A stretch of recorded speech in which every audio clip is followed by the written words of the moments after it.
নমস্কার বন্ধুরা, সকলে কেমন আছেন? আমরা সপরিবারে একটি নিমন্ত্রণ বাড়ি এসে নতুন একটা জায়গার প্রতিষ্ঠা, তাই আপনাদের সাথে শেয়ার করছি। এখন ঘড়িতে 1:30টা বাজে, আর একটু আগে এলে মন্দির খোলা। শ্রীরামকৃষ্ণ সারদা মন্দির।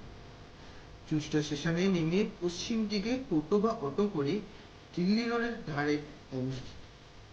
কলকাতা থেকে সোজা গাড়িতে দিল্লি রোড ধরে গিয়ে সুগন্ধা মোড়ের আগে ডান দিকে জায়গাটার নাম কামদেব। মন্দিরটি সকাল 7:30টা থেকে বেলা 12টা পর্যন্ত খোলা থাকে এবং বিকেল 4টে থেকে সন্ধ্যে 7:30টা পর্যন্ত খোলা থাকে। খাওয়ার ব্যবস্থা আছে। শীতে অনেকে একদিনের ছোট ছোট পিকনিক ট্যুর করে। পারলে একবার এখানে ঘুরে যান, বেশ নিরিবিলি জায়গা, ভালো লাগলে জানাবে।